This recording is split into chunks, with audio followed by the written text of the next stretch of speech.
The Morgan Thomas Show. Brought to you by Black's Tire Inc. What's up, everyone? It's The Morgan Thomas Show. I'm your host and producer, Morgan Thomas. Welcome in to another Tuesday night, 8 p.m. Eastern Time. We're so excited to have you on again tonight to talk more Clemson Tigers baseball, softball, football, basketball, professional football, anything that's out there that's Clemson related. We want to talk about it tonight in the short time frame we have. I'm going to bring on my guests for tonight. But before I get into anything, I wanted to welcome you in, whether you're on Facebook, YouTube, Twitter, Periscope, or listening to us after the fact on podcast. We really appreciate it. The way that you can help us out on our end, not only by watching, but is also by clicking that thumbs up. If you're over on YouTube, the thumbs up there, or Facebook. And then also let other Clemson fans know about the show by sharing the video. We already have about 20 people jumping in across the channels. And we also multicast over on the Roar's Facebook page as well. But welcome in Kevron, Steven, Mark, and Caden, Chip, anybody else, Mark Childress, anybody else that's coming in. But before I welcome in anybody else, and before I welcome in my show co-hosts, I wanted to say a special happy birthday to my daughter, Annabeth. She turned 6 years old. Today, we got to spend a lot of time with her this weekend, and she got to have some fun at the pool. So she is now getting ready to go to bed. But if she is maybe sneaking to listen to this show, hopefully she hears this part where I wish her a happy birthday. So, sweetheart, I love you. It's been so great the past 6 years. I can't wait for many more. But thank you again for watching and being a part of it and supporting me in my crazy endeavors on this show for sure. But before we go any further, let me bring in the co-hosts. We'll start off with his name ain't Mary, but he be poppin'. Big Al. Alan Adams, welcome to the show, Big Al. Wow. I don't know how long it took you to come up with that, but that's solid nonetheless. And I also got to tell you, I mean, the pool, really? I mean, I know it wasn't 80 out today. 65, is that pool weather? I mean, come on. You ask my friends from New York City, 63, 64 is pool weather, my friend. Any of the fans that are up north, they know it's pool weather. We actually had a friend at church that has a heated pool hook us up today. So. Solid. It is difficult when when you say, "Hey, honey, what do you want for your birthday?" and she says, "I want to swim in a pool," and you're like, "Okay, your birthday's February. That'll never happen." Well, she's a lot tougher than us, anyways. I feel quite sure. Oh yeah, and she's getting good at it. She can swim to the stairs, 3 or 4 feet, 5 feet maybe, alone with no help, no swimmies. So I'm very proud of her and look forward to what she can do. No backflips yet like Dad, but one day. All right, so let's bring in our second co-host. The one thing that this co-host and I have in common is that neither one of us know what he's going to say next. Big Houston Burnett. Welcome to the show, Houston. Accurate. Very accurate. I can say this. Your daughter probably swims better than me. I generally sink when I get in the pool. That's why I avoid them. Plus, obviously this beach body in the summer, everybody wants to see it, so I try to keep it concealed. Yeah. Well, I can't wait for Alan's birthday for his pool party because that'll be around June time frame. So just get ready, Houston. We will be having a good old time over at his house. But it's not just us. Normally we do a show of the three musketeers or stooges, however you want to call us. But we've added in some special guests coming in this month, I guess the whole month of February. And today is no different. Tonight is no different. We are going to welcome in Faxon Childress of the Childress family, the legendary Childress family. But Faxon, welcome to the show, sir. Thank you for having me. I'm excited to talk some Clemson sports here. It should be fun. All right. Now, everything that I was doing, any kind of professionalism out of the window, as you can tell. This is just a conversation amongst friends and Tiger fans. And if you want to be a part of it, get in the comments and let us know who you are, where you're from, and what you want to gripe about or cheer about tonight. And we will get to you. Again, let's get in here. Casey, welcome to the show. Chip, again, Audrey said Annabeth saw it. She's all smiles. Well, I love that. That's awesome. Kevron, again, thank you guys, everybody in there. Again, like and share. We see about seven likes, maybe one laugh thing. I guess that was Alan. Alan's always doing some things. You're always clicking on the being extracurricular with your likes. That's true. So Faxon, this is a little different. You're not in the studio. Is this okay that we're not, suit and tie or big nice fancy studio, that we're just here chilling at our house? This is awesome. Gotta love the casual environment. Just ready to talk about some Clemson sports. Always down to chat it up with anyone about Clemson. So I'm very excited to be on. Now, if you haven't heard of Faxon or seen him, you probably have. If you're tuning in this show, you probably have. He is a co-host of 4th and 16 with Ellis Tolbert, guy we love. But during the off season, he doesn't do as many videos, but he does pick up with Terrence Oglesby in what is it now? The Beyond 22, I think, is his show that he calls it now. So you're the co-host there, talking about Clemson basketball specifically. And that's what we'll get in. First of all, is the Clemson basketball team and them starting up they're starting back from their COVID break tomorrow afternoon. But before we do that, and before Alan yells at me, I want to tell you about Black's Tire Inc. Family owned and operated since 1971. If you need new tires, brakes, alignments, tire repair, or just looking for a friendly professional to help answer your questions, check out Black's Tire Inc. Again, 864-647-9292. Tell Preston or Dale that the Morgan Thomas Show sent you, Al, Houston, and myself. We really appreciate their support. They've supported us now for, this is 2 years and 3 months, gentlemen, of our show, and they've been there since day one. So we really appreciate that. And by the way, if you didn't notice in the description, episode 99. So next episode's even better. The big 100. So looking forward to that. But now that we've gotten the primary show sponsor out of the way, again, thank you for that. Let's start it off with Clemson basketball talk. Obviously, this last week, we didn't have anything to talk about because they were on a COVID break. They weren't able to actually practice with each other. I believe, Faxon, you can correct me if I'm wrong here, but they really haven't had everybody, and they started practicing around Saturday this weekend, but they still don't have everybody 100% or even there. But they do plan to continue to go forward with this 4:30 game. So you know what happened last time. I'm not going to jinx this team. I'm not going to be that guy. But how do you feel coming off, what happened in the last COVID break into now this coming back from this COVID break? In all honesty, if I'm being fully transparent, I think it's scary because if you're coming back off a COVID break, obviously Clemson struggled with that last time they came back off a COVID break. And, people might think that Wake Forest is a cupcake matchup, that, you look at the standings at the bottom of the ACC. I don't think that's the case. Steve Forbes has got his guys, the Demon Deacons, playing really hard. They play really good basketball.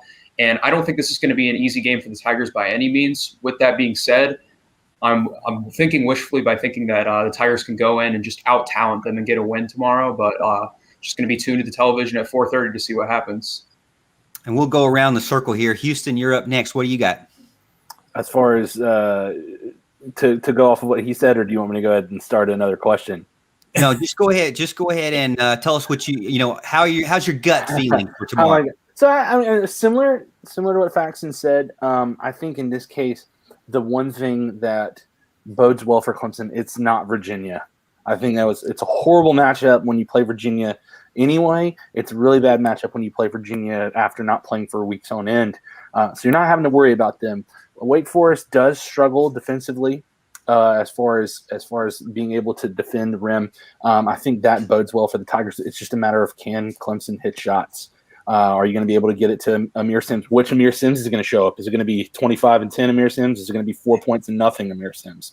So a lot of factors at play, but I do think that this matchup is a lot different than what they did the last time they came back from break, and it bodes a little bit better, I think, to get back into the groove of things. And the other thing is, too, Clemson knows what they did wrong or right last time coming off a break, or what they did during break. So that experience in itself should be able to do at least something, I think, in coming off another break this time. Well, you make some good points because they definitely aren't the same caliber of opponent. This is not quad one opponents coming up after this break. But like Jackson said, you cannot sleep on this team. Statistically, the numbers look very even to me. What do you think, Al? Yeah, look, when you're losing, some of your games that we came off that first COVID break by like 20, 30 points, you can't overlook anybody. I mean, it just proves that anybody can lose to anybody. Anybody can beat anybody on any given night. That's kind of Clemson's MO. And like Houston was saying, I mean, if Clemson can hit shots, they'll be in good shape. It seems like we're always saying that, if Clemson can hit shots, because we just don't know. I mean, they'll do it for 2 nights and they won't do it for 3. It's just kind of Clemson basketball. Their inconsistent shooting has kind of, been their Achilles heel for quite some time, and we need to get them out of that. Amir Sims has really stepped up his game lately. I've been very, very happy with what I've seen from him the past couple games, as Houston mentioned. So that's good to see. We need to see more of that from him. I was pretty underwhelmed with him from at the beginning of the season. I'd like to see more from John Newman. I think John Newman has been kind of a non-factor this year, and I'm very surprised by that, because the way he ended last season, I mean, he was very aggressive to the rim. A lot of dunks, really looked like he was coming on strong, thought he was poised for a big season, and that just hasn't happened. So it'd be nice to get some help from him. And of course, just as usual, just be a little consistent hitting shots. It doesn't have to be, you're not having to go, 50% or anything like that. But come on, from 3-point land, let's get 30 plus and see what we can do from there. Yeah, I'm kind of looking excuse me here.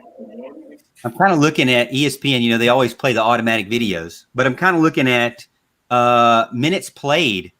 Definitely a big drop. 16 games this year, 19 minutes played per game. Last year, 31 games, 31 minutes played per game. But also field goal percentage, huge drop, 34%. This is for John Newman. I don't know if I said his name, but 34% to 44%, 3-point percent down. Free throw percentage up from 72 to 92. But rebounds down, assists down, blocks down, steals down. Faxon, you know a little bit more. You follow it a lot closer than I do. Is that a shocker to you, the numbers that I'm seeing from John Newman this year versus last year? Well, it's definitely regression, as you were talking about. And I wouldn't say it's a huge shocker, but I'm, like Al said, I'm still striving. I want more out of John, even if he is only getting 19 to 20 minutes in that range. He needs to do more with those minutes. And last year, John started pretty much every game for the Tigers. Like you said, he's pushing the 30 minutes per game, looked energetic on defense, and he suffered a knee injury in the preseason and then got a concussion right back after that. And then also, he had some disciplinary infraction a couple games ago. So this has really been a rough go of it for Newman, but I think that he can really contribute to the team on both ends positively going forward if he can make the most of his minutes. And a lot of the reason he's lost minutes also is this is the deepest team the Tigers have had in a while, especially at guard and wing.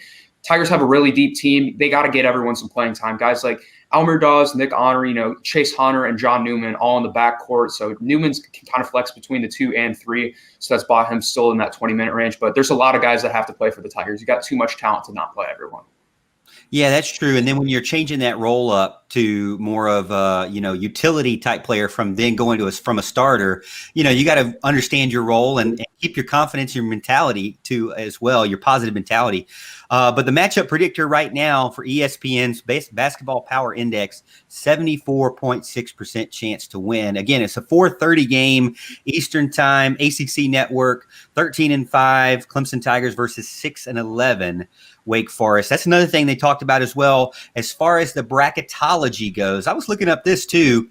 It's kind of nice to be this far into the season, and I'm reading articles that saying Clemson 100% to the NCAA tournament. You don't normally see that. It's good to see that. I'm proud of them for where they have come.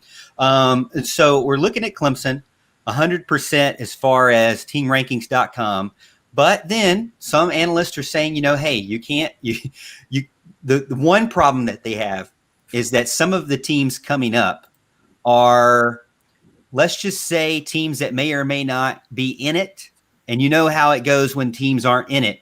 You don't want to play down to your competition, but you also don't want some team that doesn't care or that's not in it to care more than you are about just knocking you out of it. Not necessarily them winning to get anywhere, but just them taking you away from the tournament. So it looks like they've got, again, Wake, Miami, Syracuse, Pitt on the schedule, 2 postponed games. But Pitt is one of those that's being rescheduled. The Notre Dame game and the Boston College game still I haven't seen rescheduled. But as the games left up, do you think Clemson's going to be able to continue where they're at and stay close and stay in the bracket? Yes, I definitely think Clemson will be able to stay maintaining eligible for that NCAA. Uh-oh. Paxton disappeared on us. Well, we'll see if we can get him back, but we'll drop over to Houston. And Houston, Why, yes, Faxon, thank you so much for passing it over to me, man. No, actually, he's right. I think it's very winnable. I think if you can go 4-0, 3-1, 2-2 between these last 4 games, there are some bubble teams, maybe high-seeded NIT teams like Pitt, that are good enough to beat you, but you should be able to win those games. The thing that I'm looking for in bracketology isn't necessarily the seeding. It's what bracket we're in, what bracket Clemson's in. I don't want to see Gonzaga in our bracket, and I don't want to see Baylor in our bracket. And then if Clemson ends up in a bracket where those two aren't in it, they got a shot. I mean, I've been saying this all year. I think Clemson is talented enough to go. Not believe me. Don't take this as gospel. Okay, Clemson's very capable of losing in the first round. They're very capable of losing in the first round. But if they're able to get in a groove and get back to close to what they were playing in December and before they went on break, they could make a run. But that run gets squashed really fast if you come up any of the rounds before the Final Four on Baylor or Gonzaga, because those two teams are going to play for the national championship this year. Yeah, I totally agree with Houston. Everything he said there, to be honest with you, I mean, he's dead on it. That you don't want them anywhere near your bracket. I think Clemson has a chance. I think they have a realistic chance of being something like a Sweet 16 team when they, had the Gabe DeVoe shooting team, from a couple years back when he got hot, and he kind of boosted them not only through the season but through the postseason, and had a tight game with the Kansas Jayhawks. It was a great game. Fun to watch. Clemson, unfortunately, came out on the wrong end of that one. But I think it's kind of a similar season this year. I think they have a chance to do something like that. I wouldn't predict too much past that simply because of what we talked about earlier, and that's scoring consistency. I think they have issues with that, and I think that would pretty much stall any chance they have. Now, of course, they could get hot, and maybe they stay hot. It can always happen, especially with the defensive intensity, if they're able to keep that up. Which is, seems to be Brownell's specialty. So, look, I'm not putting anything past them. It's like Houston said, they could lose in the first round. I wouldn't be surprised at all to see them win 2 games, or heck, even more. Like I said, it just depends on how hot they get shooting. But it's gonna be fun. But I think they're making the tourney. Yeah, I looked that up, and I wanted to bring up the screen here. I don't know if you can see it very well, but it looks like Clemson, is predicted. Team rankings had them as a 5 seed. But NCAA news article that just recently came out says that a 7 seed, and starting out with Minnesota, and then that region would be a Michigan. That would be the Michigan. Who's the number 1? Yeah, number 1 would be Michigan, Villanova, Oklahoma region there. So give me that division all day. Give me that all day long. And like, Clemson's not perfect, but I think with Villanova in Oklahoma, at least, they can match up a little better just because the size of those teams. Michigan does have a couple of bigs on their team that would be a little bit problematic, but I like our chances if we were to play one of those versus playing a Drew Timme, Corey Kispert, Jalen Suggs type team, or any of the freaks they have on Baylor's team. So, Faxon, if you're in, I see you back up now. Thank you for joining back in. No worries there, but internet outage. Question for you going around,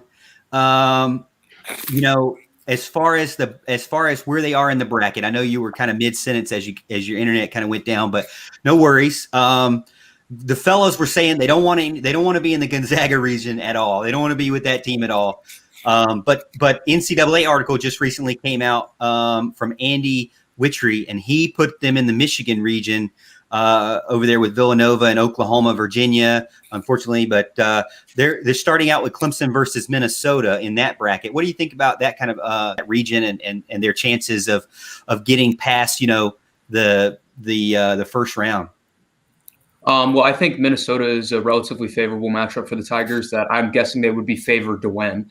That's a matchup that you got to win. Clemson actually went up to Minnesota last year and just got trounced, but I don't think that's indicative of what would happen this year. Two completely different teams. Obviously, it would be at a neutral site. As far as the rest of the bracket goes, filling out, I don't think Michigan is a nightmare scenario for a 1 seed. It's a lot better than playing Gonzaga or Baylor, specifically Gonzaga. I think that Gonzaga just has too much technical skill for the Tigers to even keep up. This is one of the best college basketball teams we've ever seen that they've got up there in Spokane. And I could not see a realistic path for Clemson to beat Gonzaga, even if everything broke perfectly correct. When you look at Baylor, I think Baylor would just be able to outsize an athlete, Clemson. Especially inside. Clemson plays Amir Sims at the 5 when he's really a 4, and that's really favorable against certain teams. But if you go up against a team like Baylor that have got multiple 7-footers, multiple guys that can just jump out of the gym, I don't think that would be a great matchup for the Tigers. But I think that Michigan is not a nightmare scenario because they don't really have a star player. They're more of a by committee type team, and that's great and all. But at the end of the day, they're kind of like the Tigers from the perspective of, can someone on Michigan get you a bucket when you really need to get a bucket? When you're going late, like can Livers or Dickinson be that guy down the stretch? And if I'm a Tiger fan, I'm willing to take those odds against, instead of Ohio State. I think even though they lost to Michigan, I think would be a worse matchup for Clemson. And then Gonzaga or Baylor would be a nightmare. So, outside of Virginia, that bracket does not sound all that bad. Well, there you go. You've heard it from the round table here on the Morgan Thomas Show. Let us know what you think in the chat. Got some people in there, John, saying that last time we don't know how many players had COVID, and COVID equals fatigue. They might not be as affected this time. And Casey getting in there saying that he doesn't know, he's not certain who all is out. Have we heard how many people are out? I know that in the call yesterday, Brownell didn't really say how many. He just said not everyone had practiced from Saturday. So, still up in the air. I'm guessing. Anybody heard anything there? Got nothing. So as you can see too, this is another graphic that was put up. Amir Sims, 4th player in Clemson history to record 1,000 points, 550 rebounds, 150 assists, 75 steals, and 75 blocks. And you see the other names there listed with him. Great Clemson basketball players. So big shout out to Amir Sims. Very lively on Twitter too. If you're a Twitter follower or fan over there, you can he'll retweet you and talk to you out there. But a good guy, a great ambassador for Clemson, and obviously an amazing talent on the court. So we wanted to give him a shout out. But that's kind of my thought. My first intro or segment 1 into Clemson basketball. Again, let us know what you think over on the chat. I'm seeing chat. Bill gets in, says, I've enjoyed watching Faxon on his other shows. He's good. Faxon makes Big Al look old, but he has no room to talk for that. Well, we're bringing in the youth here. We're trying to get that 18 to 25 demographic, and Faxon is here for that. That's why he's here. But yeah, Faxon, we love what you do over on tell the maybe don't know what's your weeks like on streaming Clemson content. Yes, I co-host 4th and 16 Sports with Ellis Tolbert during football season, which is a show that primarily focuses on college football and Clemson football. And then on Thursdays, going on right now, I do Beyond 22 basketball with Terrence Oglesby, the former Clemson basketball player, and that show primarily focuses on ACC and Clemson basketball. Yeah, so check him out. Love it over there. And they go really in depth. Like I said, we are definitely a roundtable chat type show, but man, they get really into it. And Terrence Oglesby is great as well about the depth of knowledge that he has in that sport. Great to hear him not only talk about it and analyze it, but also call it when he has the chance as well. All right, so Houston, I don't know if you have the tee up, but could you yes. Absolutely. Another sponsor of ours? Yes, sir. If you are looking for a great place to eat and you have to check out the Charleston Sports Pub. Listen to all the reviews. They have great food, great atmosphere, great customer service. Look, try their burgers on every Monday for half price. Dine in, takeout, or delivery. 359 College Avenue in Clemson, South Carolina, or one of the other locations in downtown Greenville, James Island, Mount Pleasant, Somerville, West Ashley, or Goose Creek. Upstate or low country, there isn't a reason you shouldn't try out the Charleston Sports Pub. Sweet. And we've also got Tiger Sports Shop. We don't just dress for success, we TS for success. Tiger Sports Shop and Big Al, Houston, and I are all wearing gear from Tiger Sports Shop. We shop there so much that they practically forced us to be sponsors for them. Stop by one of their 2 locations. 364 College Avenue, Clemson, South Carolina, 1102 Tiger Boulevard, Clemson, South Carolina. If you aren't in town, you can check them out, tigersports.com. Tell Sean and Julie that Morgan, Al, and Houston sent you. If I can get that address out of my mouth. Some water, nurse, give me some water. But again, thank you so much. Whoever's in chat, whoever's watching, get in, let us know. Give us some questions, concerns, outbursts. What you think about this weekend? What you think about tomorrow? Again, this weekend, big baseball game, big baseball series, if you will, coming up. The rivalry series, everybody's excited for. And one thing that we're excited for because of that is that I just realized this today. That's the only rivalry game this year. There was no football rivalry. There was no basketball rivalry. And now this is the first one. So definitely excited for that. The players, when you ask the players, you know what they say? Any other game, just like any other game. I don't know. You know how I feel about it. Alan doesn't like how I feel about rivalry games. But before we get into the baseball talk, and if you didn't see the baseball talk, Alan has some great stuff out there as well last night. But I did want to talk about something that we really actually haven't touched on that is starting to get more traction, fellas, and that is Deshaun Watson. Okay, Houston's loving this because he may or may not be a Carolina Panther fan down there, but he definitely will be if this trade goes down. And maybe I will be too. I probably will be if this trade goes down. The only problem is, what do you have to give up? So the thing is, originally, and we don't really know the full extent to what's going on. And you guys, again, correct me if I'm wrong. Faxon may know more about this than I do, but from what I've read and caught up on, Deshaun Watson, had an amazing year this year. Obviously, this last season, he obviously signed a huge contract, only to be like second to Patrick Mahomes, and that's where your problem is. So he had the team as a whole didn't do well. JJ Watt, last game of the season, says, "We let you down. We wasted one of your years," which is terrible to say. And then they were looking to get a new coach because they fired Bob there. And Deshaun says, "Hey, I want to be a part of the GM search. I want to be a part of the head coach search."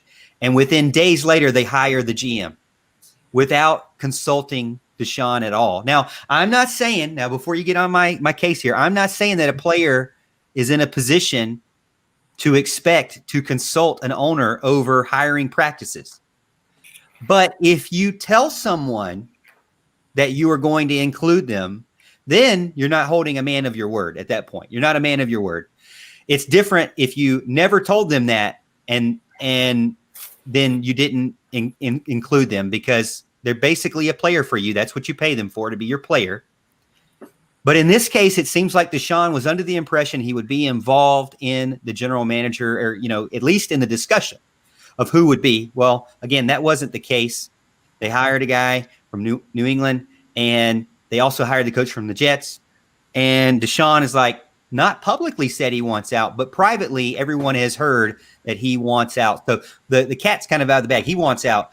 Nobody thinks he's actually going to play this year if it is the Texans. The Texans at first came out and said, "We're not trading him.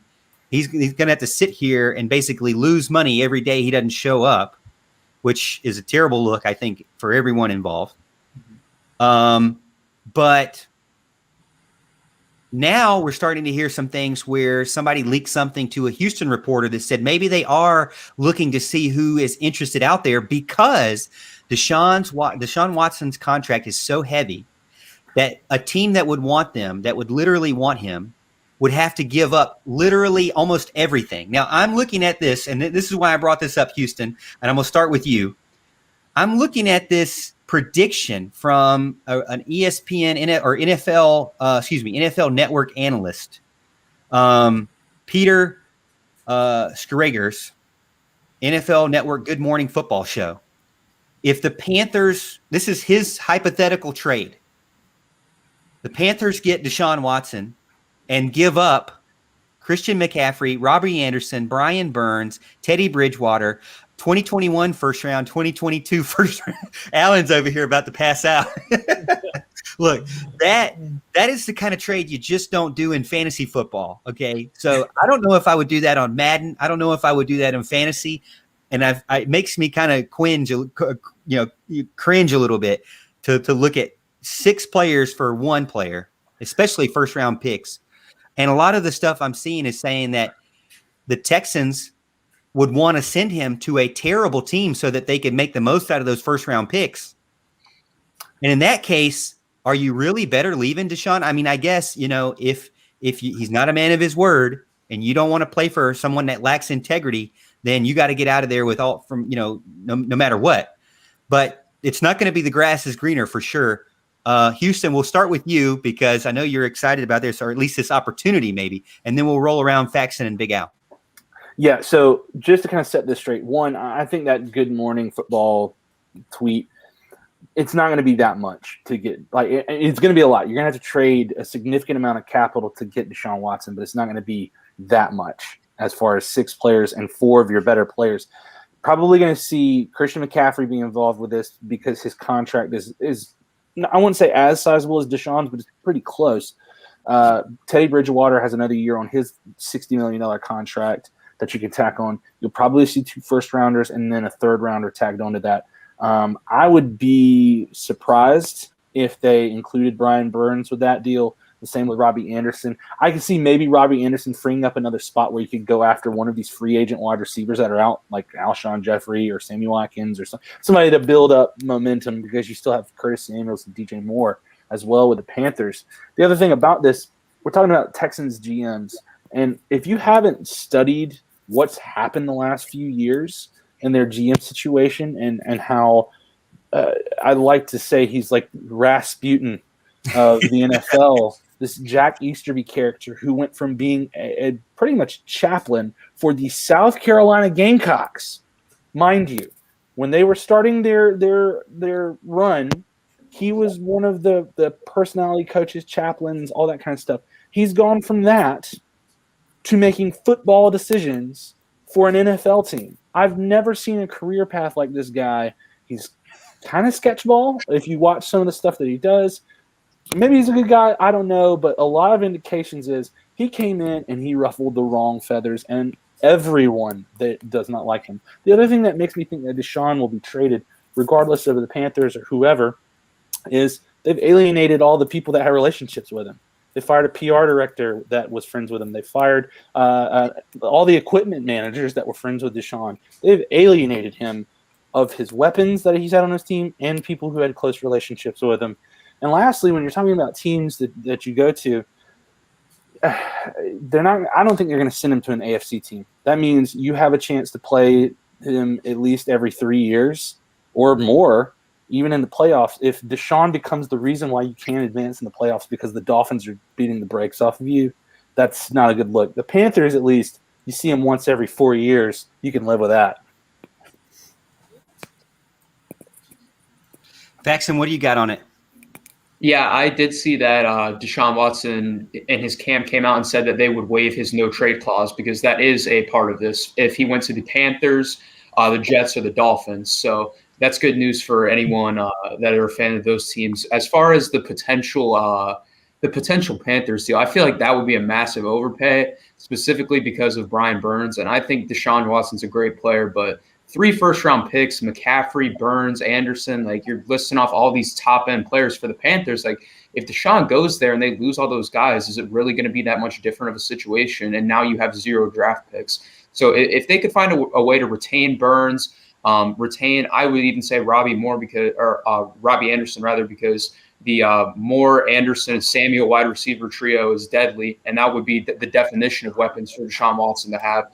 If they could keep those 2 guys and maybe ship off McCaffrey and a plethora of picks to make the salaries work, I feel like that would be a really good deal for the Panthers. I think you could see them go to from, I think they won 5 or 6 games last year. I think they could get in that 9 to 10 win range just simply because of quarterback play. Because, personally, I'm of the opinion that Teddy Bridgewater solely lost the Panthers numerous games last year. You can just tell that the coaching staff, specifically Matt Rule, did not trust him at all, especially to throw the ball down the field when needed, when behind in games. And, Teddy's stats may have not looked that bad on paper, but a lot of that is them being down in the game due to him playing bad earlier in the game and, kind of a little bit of stat padding going on. So I think that Deshaun Watson to the Panthers move makes a lot of sense, but the right package has to be put in place, and you can't give up Brian Burns. That guy is too good to give up. Some people are saying the Chicago Bears now as well because, like I said, they're looking for teams that can literally give up everything and be bad as well. So Deshaun possibly going to a terrible situation. But also there's a picture here I got up that's showing from NFL memes that says this is what Deshaun Watson will look like arriving to training camp if he doesn't get traded out. We know Deshaun better than that. He's not going to do that. Do you really think that Deshaun would just sit out altogether? He is a man of principle. He does seem like he's a man of God. He is somebody that we know and love, at least from a Clemson fan perspective. So I have had some people say, is it really that serious? Can Deshaun just forgive and move on? It has to be that serious for someone like Deshaun to be taking it this serious, because I don't think he's, let's just say, your most dramatic guys out there in the NFL. He's not on that list of most dramatic guys. So this is definitely something that's got to be serious. Yeah, no, I totally agree. I think I don't see Deshaun sitting out, but again, I don't, I'm not in close touch with the situation. I have very little to add to this conversation because, of course, you got Houston and Fax who just crushed it there. And by the way, kudos to Fax on plethora. Okay, that was a great word. Okay, I don't know if you saw Morgan typing on his computer. He was trying to look up what that meant. But I'm still waiting. My internet's not loading yet. But seriously, no, I'm a Panthers hater, so I don't want him going anywhere near the Panthers. Okay, I was a Green Bay fan before the Panthers were even there, and then everybody hated on me because I wasn't pulling for the Panthers. Asher mainly, wanted to hate on me for that, and so I decided to make it my mission to make sure that the Panthers didn't do anything ever, and I've been doing pretty good with that so far. So I don't want Deshaun going anywhere near him. John Chansey gets in chat, says that the salary cap hit for DW is not really that bad until 2022. So, with NFL contracts, it's all crazy. It's all over the board, but especially if he doesn't play at all. I know at least somewhere where I thought I read where he's losing like $60,000 a day or something if he doesn't. That's a lot of money to be losing, in a short amount of time for not showing up. Look there, we got a picture here found on Twitter of Deshaun Watson in all black for the Panthers. That looks amazing. I gotta say that looks pretty good. I gotta say, hey, before you go, think about this. All right, let's just say Panthers put together a deal. All right, they ship off Bridgewater, McCaffrey, 2 first-round picks. All right, they're able to keep the wide receivers and most of the young nucleus. Maybe they go and add like one more receiver, like I don't know, someone who's on the back end of their career, like Sammy Watkins. And then in their second round, here you go. Hear me out. Here's the biggest one. All right, this is a possibility if you trade Christian McCaffrey if he's on the board. All right, I saw the other day Travis Etienne drops to 39. If he drops to 40, he's right there for the Panthers. Travis, Deshaun, and Sammy on the same team. You heard it here first. Everybody. And he's also going to the Raiders. No, he's not. He's going to the Panthers. We're just leaving it at that in this conversation. I'm trying to at this point find a Raiders Photoshop, but I'm not finding it. I guess the graphic designers for the Raiders just didn't care. They knew it wasn't going to happen, so they've moved on. But yeah, so that let us know what you think about in the chat about that as far as Deshaun Watson. And like I said, I think that there definitely seems like there's some rumors out there that they are entertaining at least a possibility of trading him. It's a lose-lose if he sits out for literally everyone and the fans. But again, it could be a big win, a big pickup for a bunch of good players. Deshaun, I will say this though, it's proven. It really proved. I don't ever want to say prove Bob right, but he didn't need D-Hop, Nuke to put up big numbers. That's for sure. So he didn't need a superstar wide receiver to be a superstar still. It wasn't all Hopkins that helped him out. I mean, he can just throw a body out there. He's going to make some plays and make some plays himself. But again, wherever he goes, just give the man an offensive line. I mean, I'm tired of seeing a beloved Tiger out there running for his life, about to die every single play. But yeah, anyways. All right. So we talked about Clemson basketball. If you missed that, you can check out the replay. We talked about Deshaun Watson. That was just right off. We're done with that one. We're going to bring up Clemson baseball and what happened this weekend, and also talk about what's coming up this weekend, what happened last weekend. But before we do that, let's get into our final two sponsors of the night. Big Al's going to take over for that and tell you about Daniel Weber. Daniel Weber, my friend. For all your insurance needs, call Daniel Weber State Farm. Our team is located in the heart of Clemson, South Carolina, and our goal is to protect, educate, and serve our customers and community. We specialize in auto and home insurance as well as life insurance and health insurance. Our goal is to help protect your family and your finances. Give us a call today at 864-722-9083. Again, that number is 864-722-9083. Here's a recent 5-star Google review. Katie and Nikki and Daniel, you guys are the best. Really helped international students like us and super patient to answer all my questions and explain every single detail to me. The best insurance branch forever. Solve problems really quick and being so nice to handle all the things without letting me worry about anything ever. Love State Farm and love Daniel Weber branch. 5 stars recommended to all my friends and anyone reading this, no doubt. So Daniel Weber, ladies and gentlemen, give him a call. He's a good friend of ours. He will take good care of you. And last but not least, we have Heating Cooling Services, Inc. They are family-owned and operated, serving Anderson County and surrounding areas since 1980. Heating Cooling Services, Inc. is your residential and commercial comfort expert. Anything from preventative maintenance of your home HVAC system to overhauling a commercial chiller or anything in between. If you want to breathe easier and be nice and cool in your home or business this summer, or warm and cozy in your home or business this winter, give Heating Cooling Services, Inc. a call. Their number is 864-224-7655. You're going to want to speak with Mark or Jason Trammell again. Their number is 864-224-7655. Let them know that the Morgan Thomas Show sent you. Appreciate that, Big Al. That was awesome. Not a problem. Wonderful sponsorships as well. Again, Black's Tire Inc., Charleston Sports Pub, Tiger Sports Shop, Daniel Weber State Farm, Heating Cooling Services Inc., all small businesses, all ones that have supported us for at least a year now, and ones that we want to support as well. Again, if you need tires, go to them. If you need food, go to Charleston Sports Club. If you need clothes, get some Tiger Sports Shop. Insurance, Daniel Weber, and again, like Al said, HVAC or heating cooling, go to Heating Cooling Services, Inc. We basically almost got you completely covered. And if you know anybody out there or small business owner that would like to be highlighted on our show and become a sponsor with us, let us know. Give us a shout. Twitter, Facebook, and the messages. We'd love to talk it over. But let's get into our final section of the night or segment of the night. Got about 15 minutes left. We're right on time, as never. But we're going to talk about it, and that is the Clemson baseball team.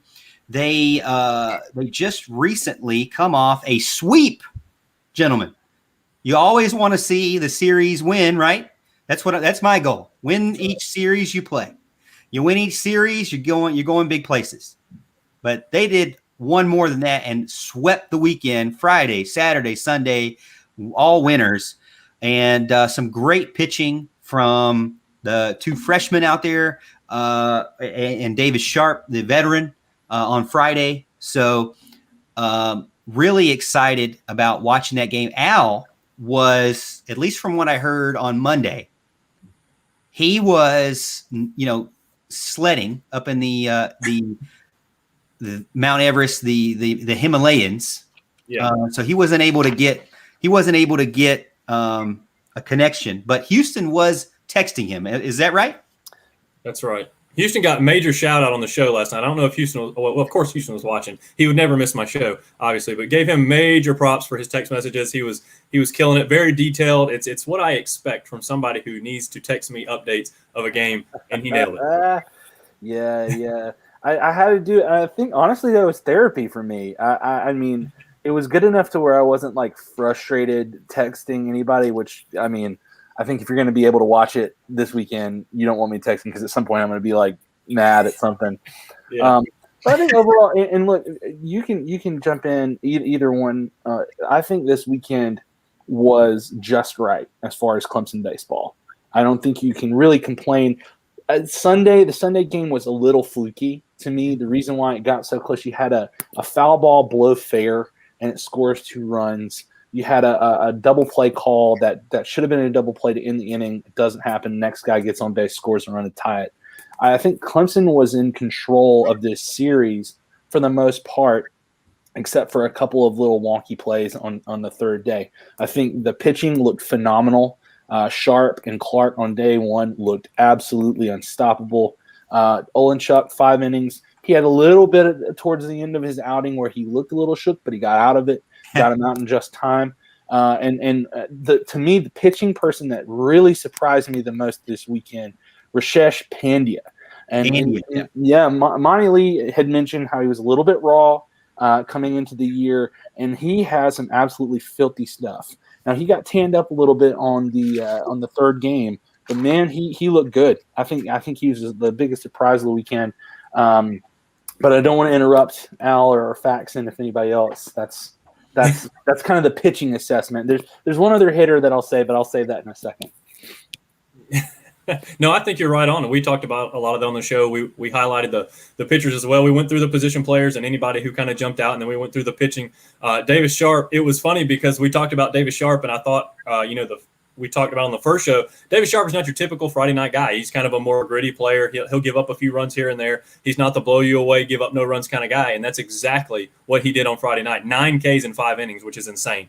That's kind of what we were hoping for from him, to kind of get that next step in his progression, and that's exactly what he did. Had great command, and hopefully we'll see more of that in the future. And the same thing with Ty Olenchuk, like you said, he had a great game. Caden Grice struggled in his debut, but that's okay.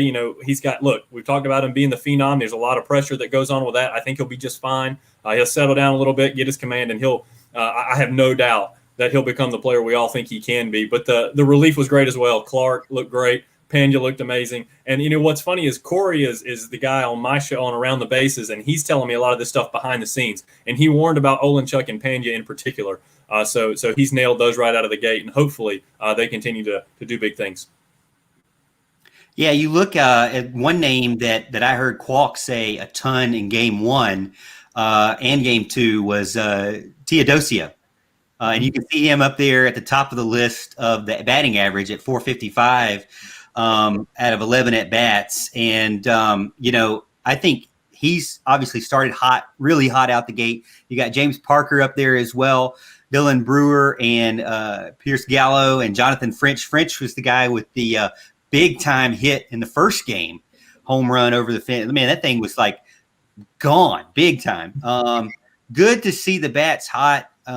Good to see French do what he can in place of, subbing in for Hackenberg at the catcher. So pretty cool to see what the bats can do right now. And then you talked about pitching. I'll scroll down here as well. Davis Sharp still has a 0 ERA, and Olenchuk as well. Really the only ones with the high ERA. You got Grice in there. And this will go into kind of what I saw for pitching at least. I did kind of notice that maybe the youngsters, the freshmen out there, just got to get more reps as far as like with runners on base. Not saying they're bad at it. It's just you could tell. I know what Houston's talking about. The minute that Olenchuk got somebody on first and he was like baiting him to that he was going to steal, it kind of messed with everybody's rhythm. It messed with his rhythm with the catcher, and then he got to second, and then it was just bothering him. Same thing with Grice as well. Once they got somebody on base, it seemed like it kind of bothered him a little bit more than I would like. So, but again, you can't really complain. The first outing for these guys, the true freshmen out there. Overall, as Monty Lee mentioned, the bullpen did well, and overall the team, again, you can't complain about a sweep. Faxon, you got anything to add? Again, I know I don't mean to put Faxon up against the wall here. He is more of a basketball guy, but I wanted to see if you had any thoughts about the Diamond this weekend. No, I mean, these guys pretty much covered it all. I was just going to talk about how impressive the pitching was over the course of the weekend. And then Houston talked about Pandya, who I thought was fantastic in both outings. In that third game, he kind of got screwed by his defense. There was an error, unearned runs. You can see on the stat sheet his ERA is still 0. That third game was really wonky. I was able to catch the end of that. The Tigers probably should have won that game by 3 or 4 runs, but Parker ended up being the hero in the end, and they ended up getting it done. So I saw some really encouraging things from the Tigers this weekend on the diamond, and hopefully they can take this momentum and go forward to South Carolina and win that series in the rivalry matchup. Was that, you're talking about that error? Is that the one where they let it drop inbounds? I mean, it was like it was in play at first base. Is that what you're talking about, right on the line there, that play? Yeah, I think so. Yes, I think that's what I was talking about. Yeah, I don't know. Al, what do you think about that? Should the right fielder have just taken that, and what was the deal with that play? It got ruled an error somehow. So it was obviously someone's fault. I don't know who to blame there, but not me. Is all I know. Al, did you and Corey talk about that last night? What was your thoughts on it? We didn't get to talk about the drop play. We talked about a couple of base running errors and that kind of thing, but we didn't get to talk about that specifically. I did want to mention, though, in case I didn't know how we were doing this roundtable and what all we were saying, but I wanted to mention Bryce Teodosio real quick. You talked about his 4.55 average. Something I think has been an issue with Clemson baseball in the past is swinging for the fences. I think we swing for the fences too much. Too many pop-ups happen. Those are easy outs. Okay, there's easier outs. I like it when we hit it on the ground, make the defense make a play. I think we've got guys that don't have a ton of power who are just trying to swing for the fence, and I don't like it. It's kind of Monty Lee's philosophy, and that's just something he's brought. And it's not necessarily my style. So what I really like about Tio actually has some power. Now, he's not one of those that can't hit it out. He can, okay, but he's been very inconsistent with the bat. He strikes out a lot. He had 5 singles, okay? I love that it was singles, okay? And he didn't have to hit a home run. It's showing that he's adjusted his approach at the plate. Maybe he's leveling out his swing a little bit. He's getting singles. I'm loving that from Bryce, and I hope he continues to do that because we know what he can do on defense. So that's going to be a huge asset to Clemson if he's able to continue that. Yeah, that's a good call out. Not really a stat I ever kind of pay attention to, but I mean, Parker the same way. 5 hits there at 11 at bats. One was a home run, one was a 2 base, and I guess the other 3 were singles. But 3 RBIs for Parker, 5 RBIs for French, and then 4 RBIs for Brewer. Casey gets in, says Brewer's at bats. He loved his at bats as well. Bill gets in, says Tommy Bowden says Kyle Parker looked better in his baseball pants than James Parker. It's still up for debate. It's still up for debate there. John gets in, says softball team had a great weekend too. Well, they hit I talked to Dean Cox about it. He was at the Virginia Tech games, and that pitcher they got for Virginia Tech was kind of brutal. And the bats, struggled a little bit, but then they rebounded and got their first ACC road win against Georgia Tech. So I was excited to see that. Houston, what do you think? I see you might have something. Yeah, I was going to say, I watched most of the home series against Virginia Tech. They won the first game, tanned up Virginia Tech pretty good, and then Virginia Tech took over. Now, with this weird system that they're doing with the pod systems with softball, I didn't realize they were playing 2 series basically in one weekend. So they just went and played over the weekend at Georgia Tech, who's a pretty good softball program, and they swept them. So I'm impressed that they were able to do that. Clemson's not bad. They may not be, an ACC championship contender yet, but second year or first full year of softball, and they look this good on the road already. I like Clemson going forward. And John gets in and says, I think Houston is a genius. So Can you put that on the screen right here? I did. I will again. Here you go. Yeah, thank you. I'm gonna make that my Twitter profile, my Twitter backdrop photo. I think that's great. John checks in the mail. Corey gets in, and this is the co-host from Monday's show with Alan. Probably the most improved arm from the weekend was Anglin. Stats didn't translate this weekend, but stuff was electric. Yeah. Obviously, if you just look at ERA, it doesn't look good. Well, the thing about Anglin, it was unfortunate. I want to say Anglin was a part of that inning where he was about to get out of it, had a double play ball, and then it goes to first, and it's a controversial, tie goes to the runner kind of deal. And I thought he got him, didn't run scores on the next play. So Anglin did have 2 outstanding innings where he just mowed the people over. If he can continue to improve on that, that's just another arm. And Clemson hasn't seen – obviously Keyshawn Askew is hurt right now or just unavailable. We haven't seen Carter Raffield yet. We haven't seen players like I know some of the young arms like Alex Edmondson or some of the other guys like that. So there's still a lot of people that Clemson hasn't pitched yet. A lot of guys in that pen, and even a starter or two that haven't seen a lot of day yet, just because of this roster management deal. Maybe we might see Raffield this weekend if the lineup is still kind of being put together. But I don't know. We'll see. Yeah. And yeah, like I said, I think the good thing is that we're talking more baseball, something that Alan has always asked us to do. And, hey, we're going to try to keep it going. Not only do you have our show Tuesday night at 8 p.m., but for Monday night, Alan and Corey Welch are doing some things where they're going to talk about only baseball. So if you want all things baseball and even more in-depth baseball, Big Al's got it. And look forward to that. Start of your week there. And then you got our show, the Morgan Thomas Show, which is the original, the starter show. And then Houston also gets in with his college football variety show, or just whatever he wants to do. Houston has a problem. It's really fun. And he does that later on in the week. And then again, you can catch Facts and Childress over on Beyond 22 with Terrence Oglesby. But again, thank you so much, gentlemen, for getting in another week of Clemson baseball, softball, and hopefully some basketball coming up.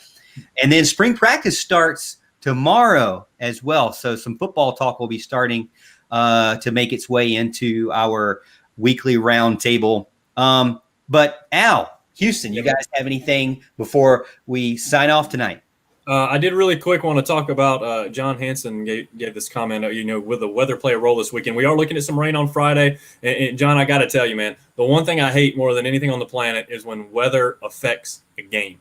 I understand both teams have to play in the same weather. That's what a lot of people like to say. Look, different styles are better in the rain. Other styles aren't. I don't like it when anything affects a game, whether it be football. You don't have to worry about that in basketball, thank goodness, or baseball. But, yeah, it's not something I enjoy. I'm hoping if the rain is there in the afternoon, evening time, they maybe push that Friday game back a little bit so that it doesn't affect anything. But, yeah, weather is one of the things when it's raining. It annoys me more than anything, especially on the baseball field. Yeah, I'll say this now that you've got the rivalry thing up here. I just feel like I should say this. Very important weekend, obviously, Clemson, Carolina this weekend. South Carolina, very, very, very talented lineup as far as hitting. Right now, Wes Clark is hitting a smooth 900 right now. He's got 3 homers in one game tonight, and I believe he hit 3 over the weekend, so he's got 6 homers. So a lot of the offense for the Gamecocks comes from one guy, and that's Wes Clark, but also Andrew Eister, David Mindham, Colin Burgess, Braylon Wimmer. They're very talented. Now, they were a very talented hitting lineup last year, and Clemson was able to maneuver around and outlast them. I think with the talented pitching Clemson has, I think they can do it. You just need to probably get it done in the first 2 days before you go down to Columbia on Sunday. But I think Clemson wins 2 out of 3 this weekend. Nice. Another series win. That's what I go for sure. Corey gets in as well and says it's going to be interesting because they're playing at 3 different sites. You got to think when you're dealing with weather, it makes it even more difficult because, you're changing fields too. So not only are you changing the weather and the conditions, but the overall stadium as a whole and the grass and the dirt, it's just going to be a little bit different everywhere you go. So definitely something, but I mean, that's equal for both teams. So we'll see what happens this weekend. It's going to be fun and exciting. Hopefully the basketball team comes away with a win tomorrow afternoon as well. Going to jump in and put Faxon up on the screen. Faxon, let us know where our fans can catch you this week, next week, coming up, where they can follow you. Yes, you can follow me on Twitter at FaxonChildress_, and you can catch me on Thursday nights at 7 p.m. on Beyond 22 Basketball with Terrence Oglesby. Thank you for coming on, Morgan. Yes. Well, hey, I want to get you some FaceTime there so people can go head out and follow him over on Twitter as well. Up and coming guy. And Faxon, have you heard back, or do you know where you will be taking your talents next fall yet? Yes, I will be a Clemson Tiger in the fall, so I'm very excited about that. Yes. Let's go. Woo! Yes. All right, man. Well, hey, congratulations for that. You're Tiger Town bound and excited to see what you can do. I know you're going to be trying to do more of this type work, so I look forward to it. You just got to one up your dad. Everything your dad does, you just got to put yourself a little bit higher. We want to see facts and shoulders more than Mark out there. So just let you know. Mark, he's coming for you. He's coming for you. All right, guys. Well, thank you so much for being a part of the show tonight. And again, check out all the fun activities over on ClemsonTigers.com for all the schedule of the games. If you don't know what's coming up this weekend, if you want to follow Clemson Athletics, go check it out. There's a great schedule there. Basketball, softball, baseball, all things great going on. But again, for myself, Alan, Houston, and Faxon, thank you again. And as always, Tiger fans, we'll see you at the top of the hill.